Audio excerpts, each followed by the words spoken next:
तपन प्रताप सिंह के चैनल में आपका स्वागत है। ये क्लास 9th का इतिहास का वीडियो है जिसमें हम बात करेंगे फ्रेंच रिवॉल्यूशन का, यानी कि फ्रांसीसी क्रांति के बारे में। तो देखिए, सबसे पहले हुआ क्या था उसको पहले बता देते हैं। हुआ ये था कि 14 जुलाई 1789 के सुबह में पेरिस नगर में आतंक का माहौल था, क्योंकि वहाँ का जो राजा जो था वो सेना को शहर में घुसने का आदेश दे दिया था।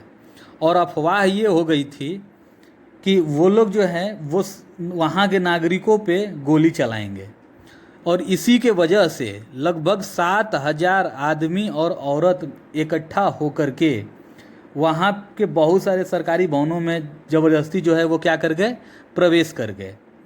और उसके वजह से वहाँ का एक समूह जो है पेरिस नगर के पूर्वी भाग में उसमें घुस गया और बास्तिल किले के जेल को क्या कर दिया, तोड़ डाला। और उनको यही उम्मीद था कि वहाँ पे गोला बारूद ये सब जो है वो मिल सकता है। और वहाँ पे वो लोग क्या किए, उसको कब्जा करने के बाद वहाँ का जो कमांडर जो था उसको भी मार दिए और क्या किए, कैदी को छुड़ा लिए। लेकिन उनकी संख्या जो थी वो केवल के केवल 7 थी। अब बात ये था कि क्यों वहीं पे वो लोग अटैक किए, बास्तिल किला पे ही क्यों अटैक किए।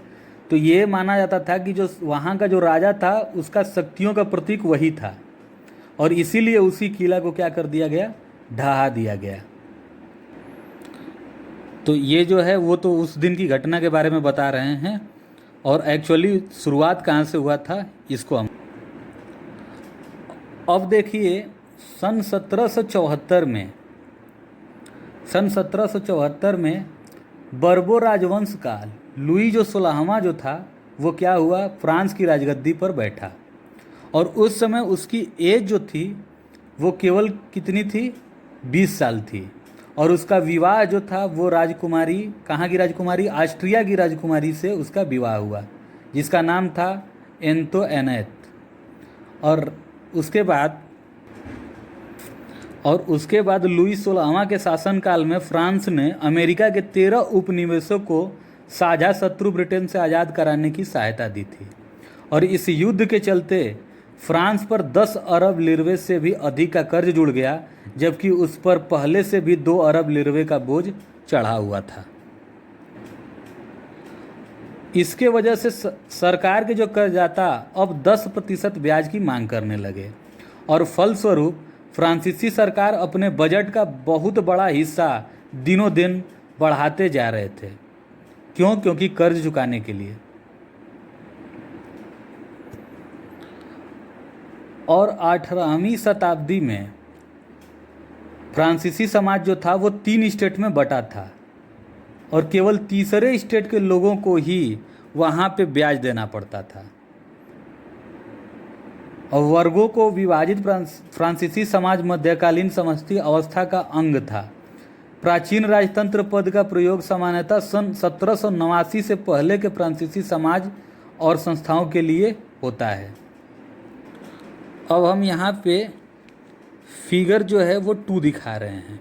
फर्स्ट में क्लर्जी आते थे, दूसरे में नोबिलिटी, और थर्ड स्टेट में यही जो थर्ड स्टेट है यही जो है सबके सब टैक्स भरते थे। इसमें कौन कौन से बड़े businessman, court official, merchant, lawyer, ये सब के सब आते थे।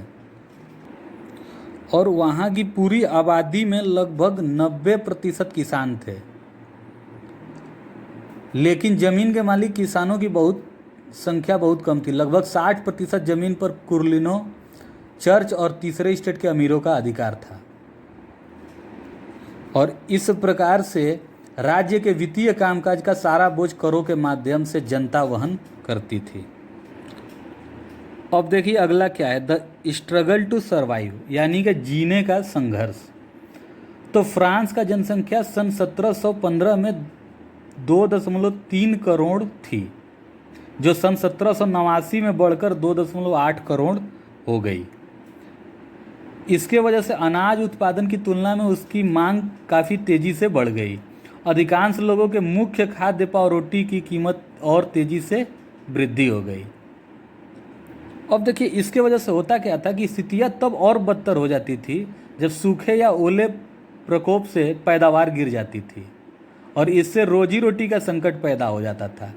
ऐसे जीविका संकट प्राचीन राजतंत्र के दौरान फ्रांस में काफ़ी आम थे। तो आगे का वीडियो जो है वो हम अगले पार्ट में पूरा कर देंगे। अगर ये आपको हिस्ट्री की वीडियो अगर अच्छी लगे तो आप ज़्यादा से ज़्यादा लाइक करें और सब्सक्राइब करें वीडियो को। धन्यवाद।